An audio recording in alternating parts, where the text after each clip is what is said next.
A rainy Friday in Happy Valley, a sign of things to come. But don't let that dampen your spirits because we got plenty of information. We've got recruiting information and, of course, your inside access to Ryan Snyder's best bets. It's Friday. That means it's time for the happy hour edition of the BWI Daily Edition.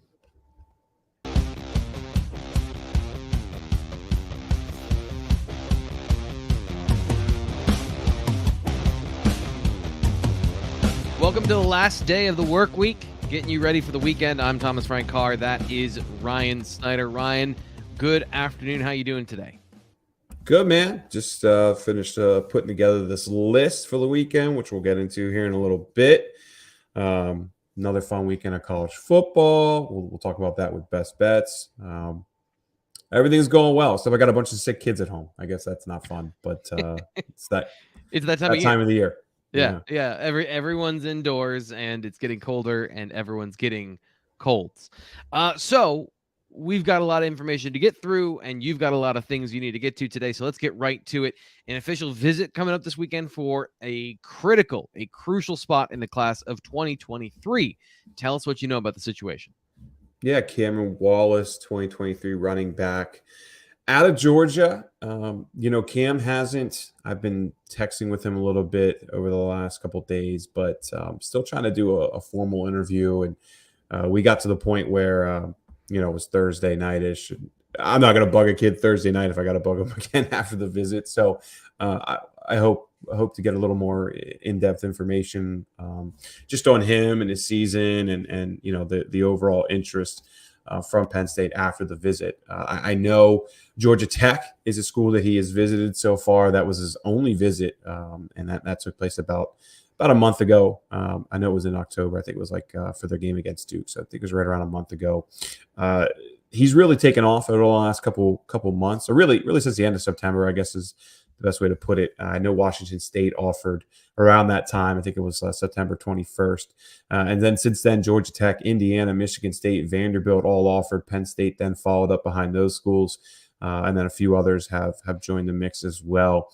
1,000+ yards on the season on 112 carries, 12 touchdowns. He's averaging 9.1 yards per carry. So some good stats there, but I'd be lying if I said I know a ton about Montgomery County's competition or right. Who he's facing.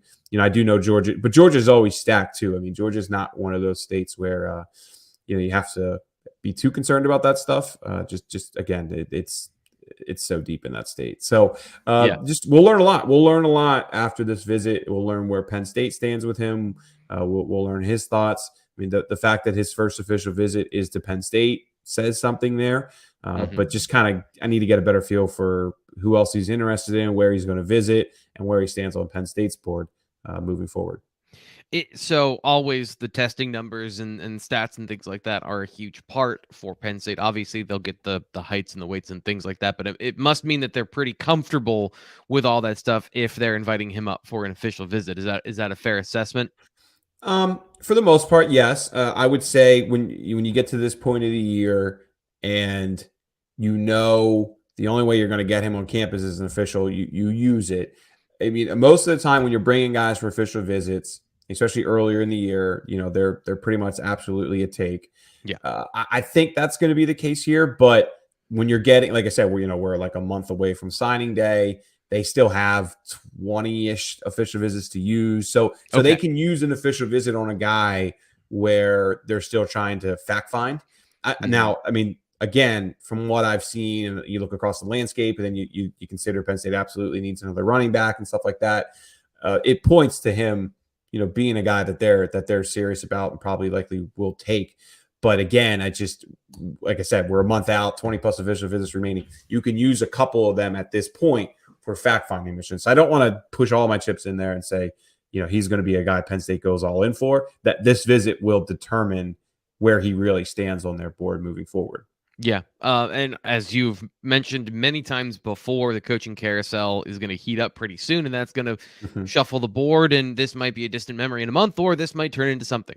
It's going to be that December period right before signing day, and the next couple of weeks are pretty important. And not to take words out of your mouth, but like we said last week, repetition is key, and I've learned from you. So hopefully We all have learned from you.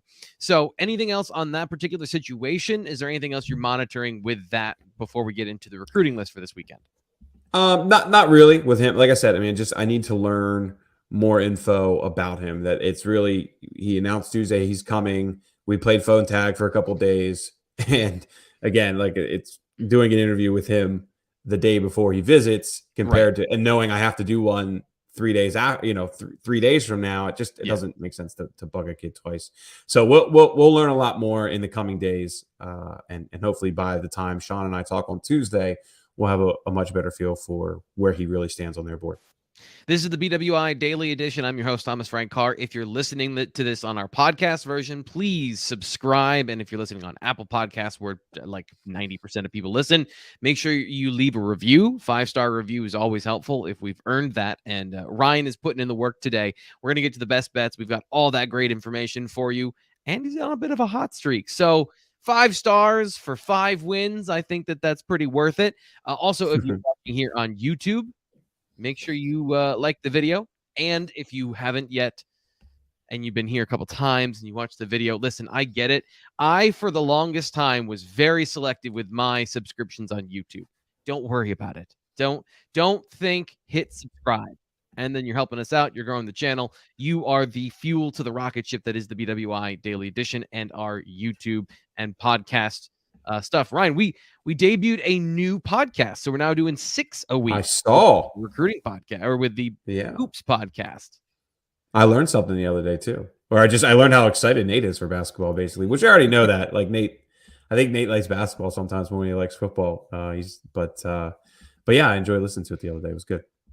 So we'll be getting you all that information, but one of the biggest things that we need to get to you is the recruiting list for this weekend. Sign up, bluewhiteillustrated.com. I know I'm throwing a lot of stuff at you, but that's the quickest way to get this information and to get it in its entirety. It is $10 from now until next season starts, so you can get inside access to recruiting, film evaluation, high school film evaluation, all that great stuff. But we're going to talk about some of the names, some of the things on this list. First off, I mentioned at the top of the show, rainy day today in State College, predicted to be rainy tomorrow. How has that had an effect on this list?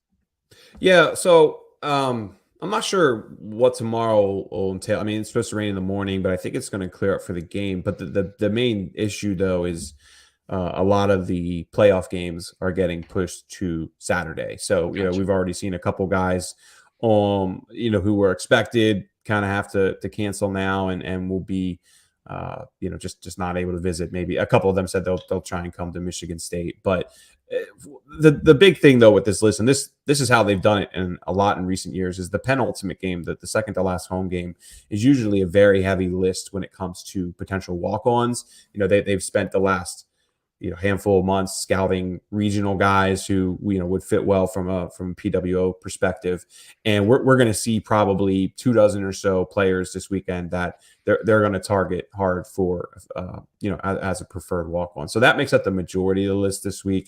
And then we've had, like I said, I don't know, maybe 4, 5, 6 guys that wanted to visit, see their games get pushed back. I'll run through a couple names quick. Isaiah Johnson is an interesting athlete out of Richmond, Virginia. Thomas Jefferson is his high school. They played a playoff game last night, so he should be here this weekend. Is he a corner? Is he a wide receiver? I think he's more of a wide receiver. Penn State saw him play earlier this year. Like what they've seen there. Just trying to get a better feel for are they going to offer him, though? I mean, this kind of reminds me of the Rodney Laura situation. You've seen him play, like what he said, like what they saw. Get him on campus, feel him out a little bit more, continue to watch the film and see how it all plays out. So we'll see if he ends up being a wide receiver offer. 6'2", 175, like I said, out of Richmond, Virginia. I do expect him on campus. I expect Tyshawn Russell, too, another 2023 wide receiver out of Bishop McDevitt. He holds the, I think it's Boston College and Va Tech, I want to say, are his two recent offers. His 2 Power 5 offers, really. He's blown up after solid senior season. So 2 interesting 2023 wide receivers to keep an eye on that Penn State's watching. The 2024 and 2025 lists are where we saw the majority of talented players who were expected, who can no longer attend due to games getting moved around.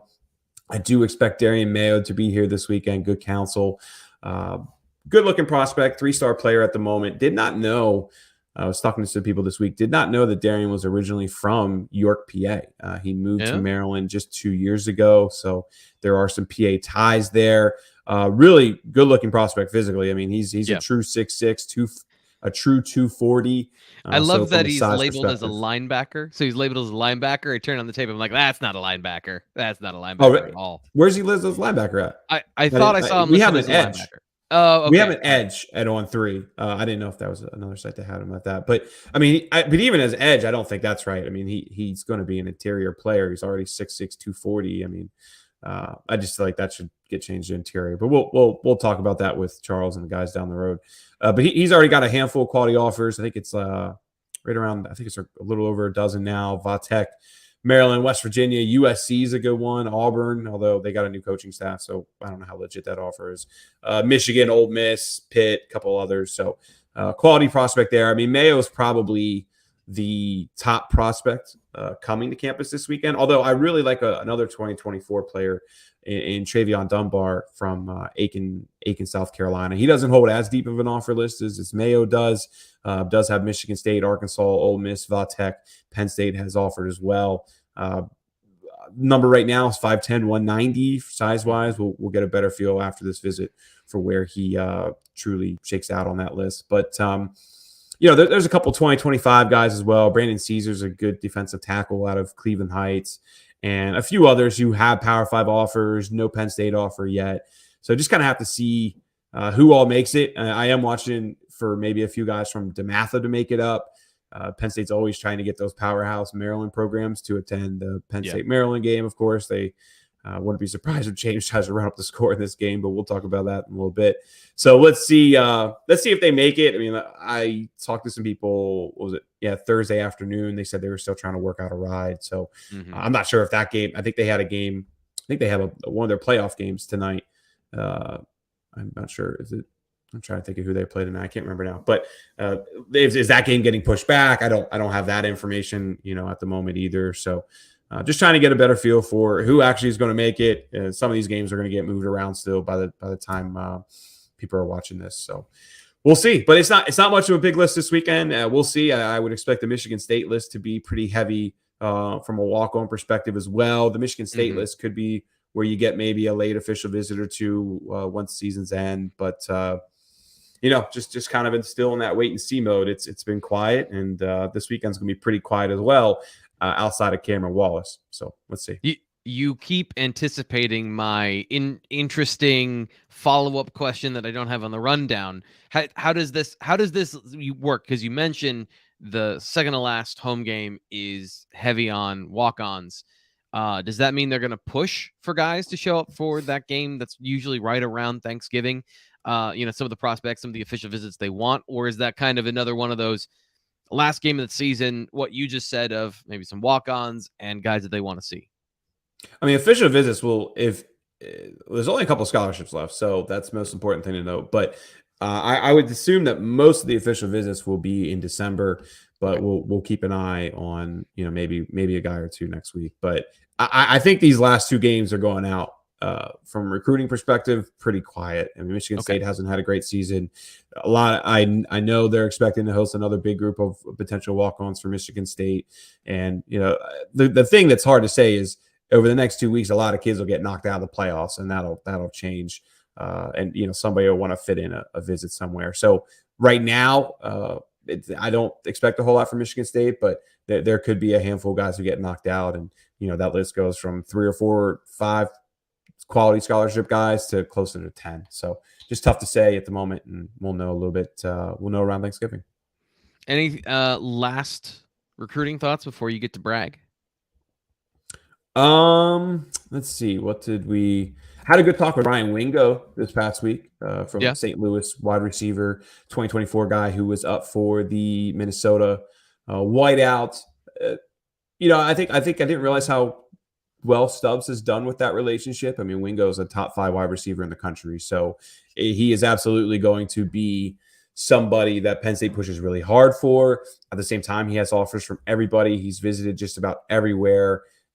From my talk with him, I could see Penn State being top 10, and then there'll be like a fringe top 5 team. Can they squeeze in top 5? Can they get an official visit down the road? Wingo is trying to come back in the spring for a visit, and Penn State will need him to do that because they're already behind quite a few other schools who have gotten multiple visits. He was just at this LSU Bama game this past week. I was trying to get a feel for how the whiteout stacks up, and he said basically the LSU Bama game was the only game that he would put up against that. He said that Tennessee has some fun environments too, but a good relationship there with Stubbs, a very, very, very important player for Penn State in 2024. He did get to talk to Drew Aller as well. Spoke about Drew and the relationship that Penn State's going to try and get going there. So we'll see how things shape up. But getting him back in the spring will really tell is Penn State going to be a player there or not. Right now, like I said, top 10 makes sense. Fringe top 5, not sure if I can go there yet. I'm gonna do it again. How would you evaluate the job that Taylor Stubblefield has done as a receivers coach? Some great wins, getting Caden Saunders and getting him from a guy that was probably a little bit underrated to a guy that blew up and maintained that relationship, to some misses over his time at Penn State. How would you say he's done as far as recruiting and landing guys that can be difference makers? Kind of what you said. I don't know if I have a whole lot to add there. I mean, there's certainly some talented players there, but they're missing. They certainly could do better on some of those bigger, elite receivers. They're just not hard to get, or they are hard to get. Excuse me, and many of them are going to the same schools. I would say it's maybe a little bit above average, but I mean, I don't know. If you look back over the years, though, they've had better receiver classes. So it's kind of tough for me to say at the moment. I mean, I do think Carmelo Taylor has the opportunity to be one of those guys that we look back on and says, hey, that this guy was truly underrated. And if you look at his recruiting story, he really just was. He didn't have any information out there until March, and then blew up. And you got to give Stubbs a lot of credit for finding him immediately, getting on him, and ultimately winning that recruitment. So we'll see how it plays out. I mean, the other thing I would say too is that they're not done at wide receiver in this class. I thought one wide receiver. They're definitely going to add another wide receiver in this class. Let's see how that shakes out. I wouldn't even be shocked if, depending on how some things play out here, they added maybe more than one. So let's see who emerges there. Watching Isaiah Johnson this weekend, he could be a guy to really watch. But I think recruiting's okay. It's not elite, and it's certainly not on Ohio State's level. So I think that's an issue, part especially with Aller. You got that talented quarterback. You got to put weapons around him.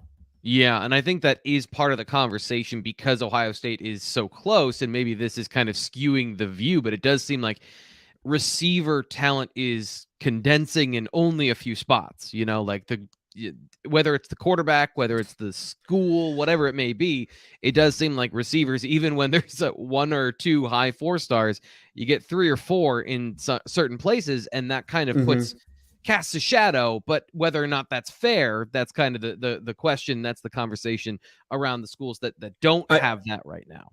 I do want to say, I mean, Omari Evans, like he's going to be good. I mean, he's getting on the field for a reason right now. Is he Jahan Dotson good? Is he Parker Washington good? Where's he going to end up? It's kind of too early to say, but the fact that he's already out there producing, that's going to be a hell of a find. And I think Stubbs is going to deserve a lot of credit for that one, because he was a guy who, I don't want to say kind of popped up out of nowhere, but it was a quick recruitment, right? Merged, came, took a visit, committed pretty quickly. It was only a couple of months there. And then also, I don't want to sleep on Anthony Ivy too, because Anthony Ivy is somebody behind the scenes that Penn State's talking really highly about. From the practices we've seen, he's not just like a scout team guy either. Like he has, he's practicing with I think the threes at times. You've seen it a little bit more than I have, but he's not just a full scout team guy for them. But he is performing well. He's gotten some developmental team recognition and things like that. But people do seem to be excited about Ivy. The whole thing with Ivy was always just like, man, if he can flip the switch and fully focus on football and really immerse himself, the sky's the limit. I mean, I remember talking to Manheim Township's coach about that 3, 4, 5 times about, just if he, takes it to the next level as far as that being his only focus in life, the sky's the limit for him. So I'm excited to see how that plays out. But Amari Evans is a player that I think Stubblefield deserves a lot of credit for. We talk a lot this season about speed at receiver. It's amazing when we talk about Caden Saunders and his speed and his like profile as an athlete in the recruiting process, And then you've got even Tyler Johnson. All these guys have speed, but Anthony Ivy, as far as a deep threat, when you watch him on film, and I know Manheim Township is different than, some other levels of, but he has legit speed. There are a bunch of guys in this class that have legit deep speed from this previous class. Okay, that off the table. Let's get to Ryan Snyder's best bets. Here are the best bets of the week. I have one thing I got to do first. I think this is going to be one of the best seasons Toledo's ever had. We'll do the official play will be -7.5 first half. Degenerate in me sometimes watches a little Hawaii, Stanford. I'll lay 12 with Stanford. Vanderbilt stinks. I had them last week against Notre Dame. That was a winner.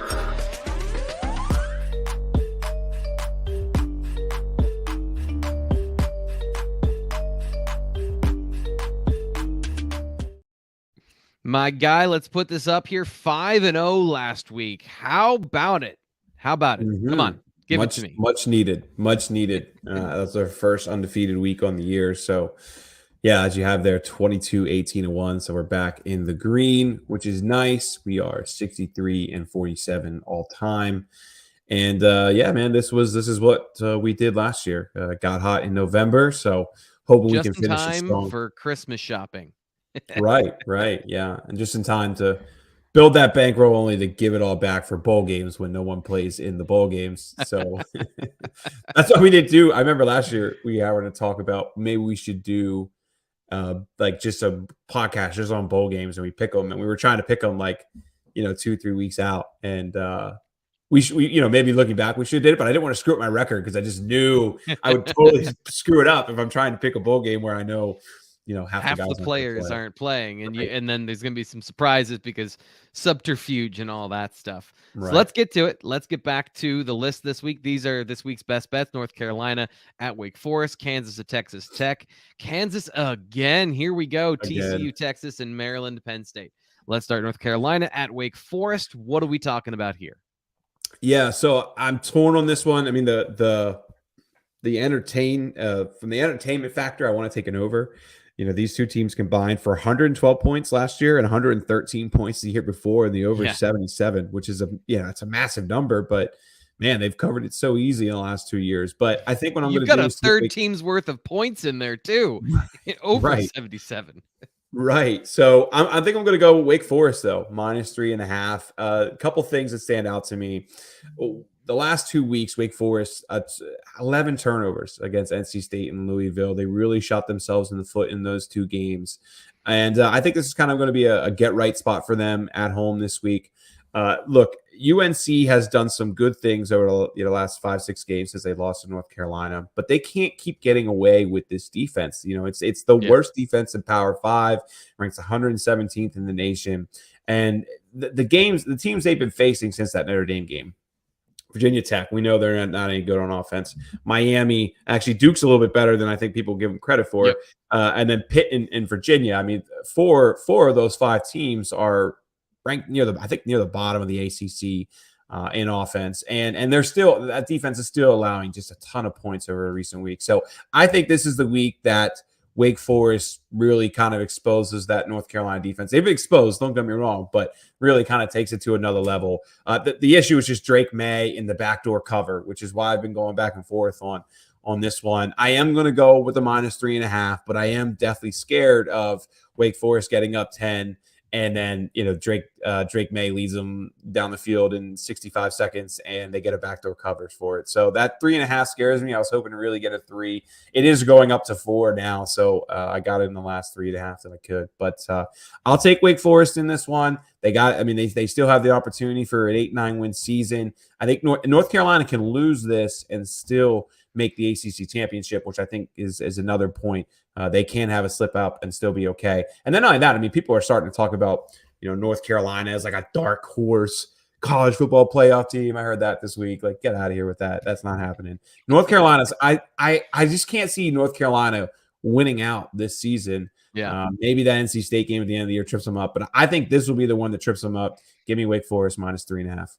So I apologize for being very myopic, but I don't really pay attention to college football playoff rankings because they're stacked for a reason, so that teams that are predicted to fall will fall, and there's movement.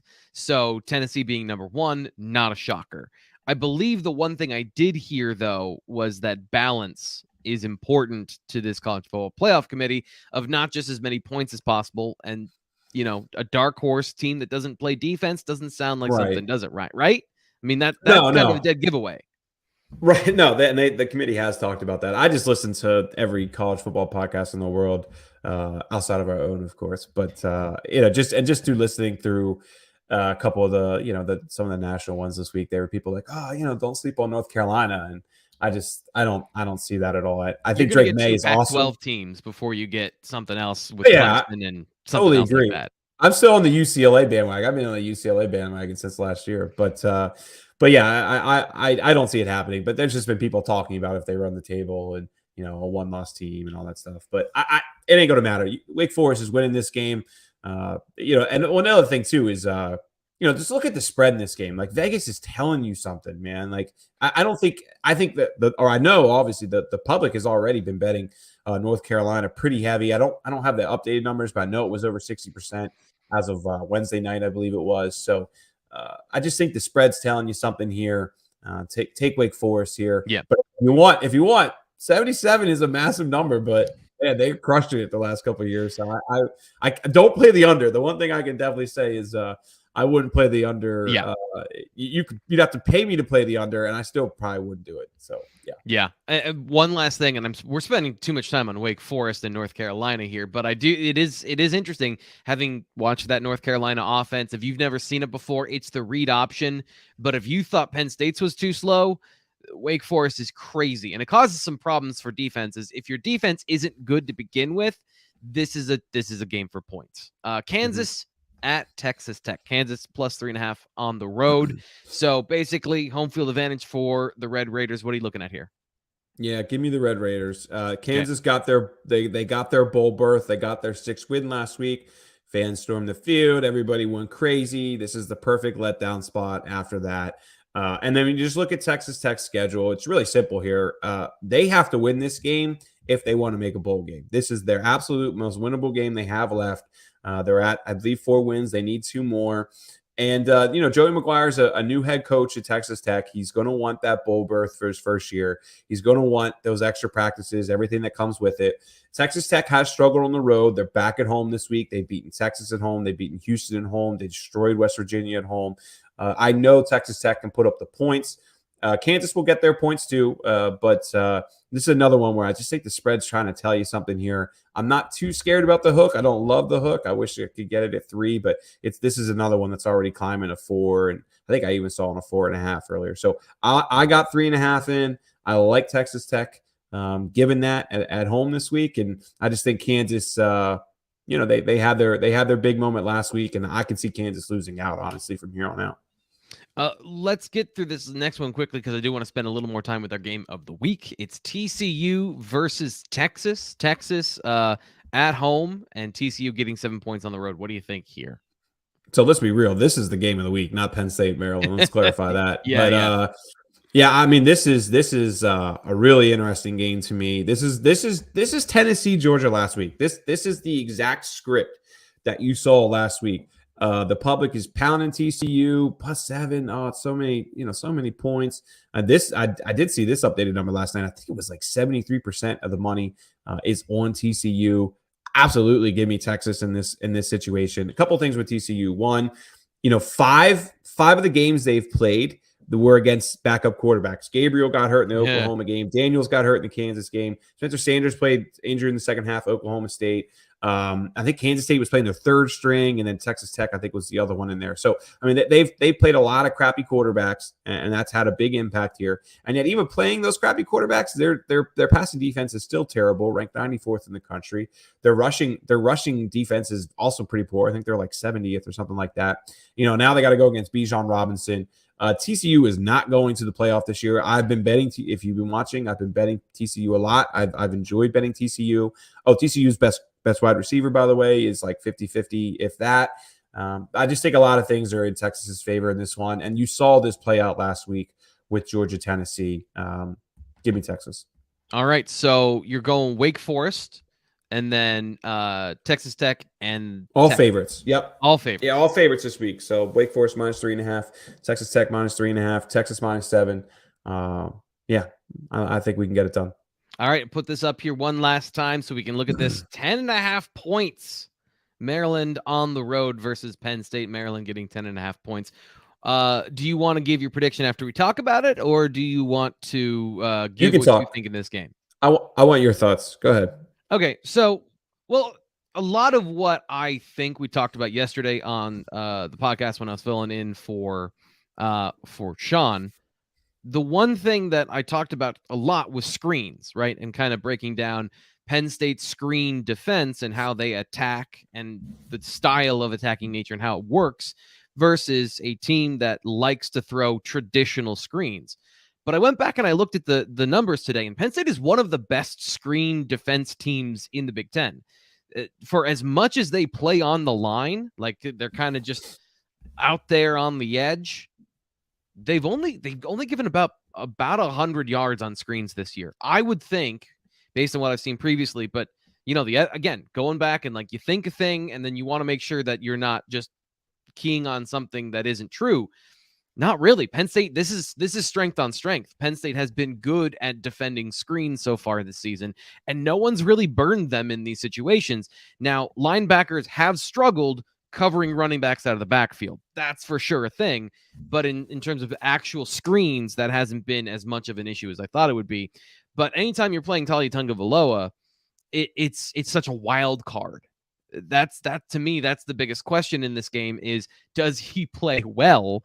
And does that offensive line pass protect for him? Because I'd say 4 out of the 5 positions are pretty good at pass protection. But when you fold in the defensive, the tight ends, the running backs, and the center, who we featured throughout the week that's a matchup I'm looking at. That might be the kryptonite of this team, given that Penn State is so aggressive and they get those one-on-ones with running backs. So what's your pick?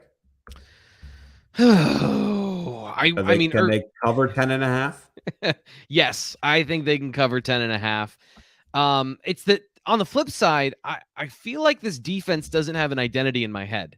The linebackers are good, but not great. The defensive line is good, but not great. They've got some big bodies that might cause Penn State some trouble in run blocking, but Penn State's been pretty good lately. Like, they have improved, and at a certain point, like, you do have to trust what you see. And Penn State's put up 30 points in a lot of games this season. This is a team that isn't as talented. And then the secondary, they play a lot of not prevent, but they play a lot of preventative coverages, a lot of cover 4. But they do come out of their zones at times. So you've got a good secondary that I think is good at coverage, but every once in a while, I think you can pull them out, whether it's a match and you're breaking the defensive scheme, or guys are, I don't know if the intuitive guessing or whatever it is in the secondary. Every once in a while, I see a guy that is kind of pulled out of his position. So I think Penn State can get points, but I'm not super confident in my 38-21 prediction that I had earlier this week. Might be closer to 31-33, somewhere in there. Okay. Yeah, so I suck at picking Penn State games. I wish we could just never pick Penn State games. My record would be so much better if we did not pick Penn State games. I don't know. And I think I'm going to take Maryland is because I suck at picking Penn State games. So if I take Maryland, it's a win-win for me, right? Penn State either goes on and covers, and I'm the guy picking the. What was it last week? You could fade again. I won last week. I did take Penn State last week. Last week was our first win, so I'm 1-5 picking these Penn State games. My rationale. Here's a question. This one I think should decide it for you. Do you think that Penn State can keep Tagovailoa in the pocket? Do you think they can keep him from scrambling and extending plays? It's a good question. No. Okay. No. Then I think you're right. I think this is Maryland's game. Or no, Maryland's going to win, but this is Maryland's Super Bowl. You know, if you look back at that game last year, Penn State pulled it out late, and maybe that'll be how it plays out this year.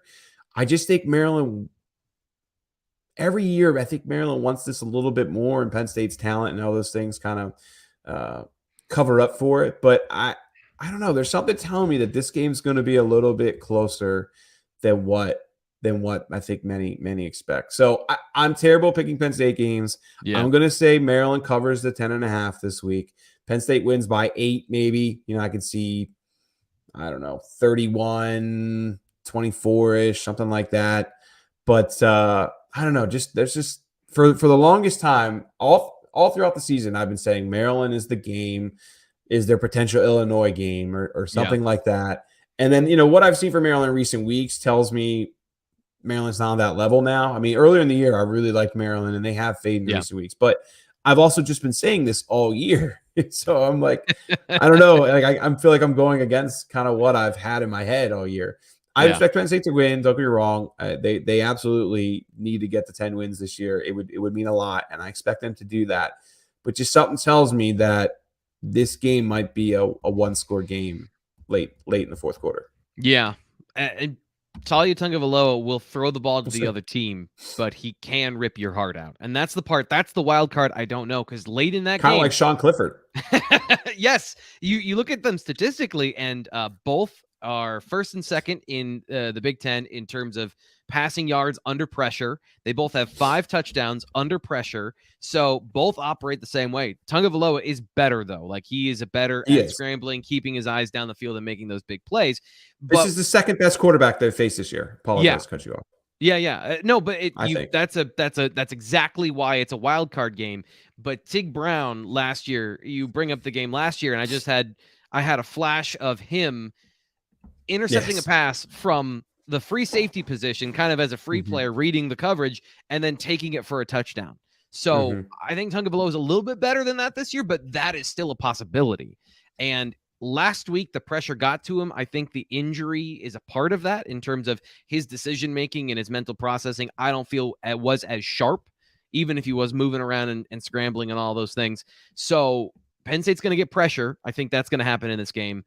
And then what happens with Drew Shelton? Do they have a plan of attack, knowing realistically, I think we all are reading the tea leaves, and all of the coaches are definitely not saying that Drew's going to start, but they're not saying that Drew's going to start. Right. So is there a more concerted effort to attack that player versus what Indiana could do in the first week he was out there? That's another kind of wild card to me that I'm going to be monitoring. But Shelton played well last week, and I'm not going to say he's not going to play well and just predict that. So I guess that, Penn State wins, and I'm with you. Like, the cover could be there, or they could win by 8. It's going to be closer than a blowout. Yeah, we'll see. So I'm going to just, like I said, bad at picking these games. I'll pick Maryland, and hopefully Penn State fans see what I'm trying to do there and be the reverse jinx or the fade me in these games there. But I have said for 6+ weeks now that the Maryland game is going to be the one that is a little more interesting than we thought earlier in the year. So we'll see. Raheem Jarrett too is questionable this week. I do think he's going to play, just from talking to people at College Park. But no one, I mean, it's the same situation up here. No one really seems to know. So we'll see what happens there. I would, the one other thing too is, and the bet I really wanted to pick, and maybe it's probably what I should pick, is under 57. I just think 57 is a lot. And we just, you look at the last 2 years of these two games, I could see this as a 31-24, like I said, kind of game. So maybe that's what I should do. Can I switch it to under 57? Yeah. Right, I'm all for you 57. Succeeding. So let's do that. So you're doing the under. I am torn. Yeah. You know what? Let's do under 57, man. I do feel like Maryland's defense should give a little bit more pressure to Penn State's young, inexperienced offensive linemen compared to what we saw last week against Indiana. That'll startle some drives. But I also, feel confident in saying, when you look at that Wisconsin game last week, although that was played in a monsoon, and a couple other games that, and then you look at like the Northwestern game, the Indiana game for Maryland, a couple others. The Penn State's a better defense than them. Like, Maryland's consistently been getting the 30 points this year.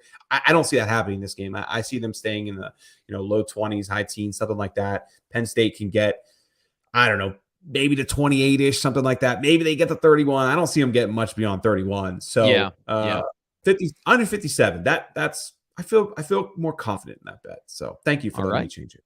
Absolutely. That'll do it. Like, we're gonna get out of here on that, because I feel like that we hit a sweet spot there. So we'll be back tomorrow.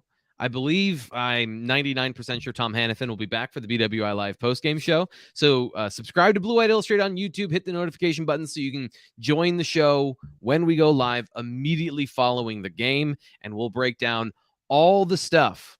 Was T. Frank right? Did Ryan make you money? All that stuff on the BWI Live postgame show. Because we want to make sure that you get that sort of feeling you need after the game of whatever it was, whatever the satisfaction or frustration you have when the whistle sounds and the game's over and the post-game show is yammering on about something, or they switch to another game and you're still fixated on this game. We're here to talk to you about it. But that'll do it today. Thanks again to Ryan Snyder for his insight into recruiting and his best bets. We'll be back again next week. There was 1 week you were saying you might not be able to. Is next week Rutgers? Yeah, I'm planning to go see Tony Rojas in DC next week. So let's double check on that one. We'll next week might be a little hard. I need to go see Tony Rojas, and I want to go down there early and really maximize the day. But we'll see. Maybe we can schedule it. We can record ahead of time. We just depends on if these kids upstairs are back in daycare. If I'm being done with you, so we'll figure it out then. All right. Well, we'll talk about this off air. We'll get the schedule hammered out. We'll tell you about it next week on the BWI Daily Edition. We'll talk to you then.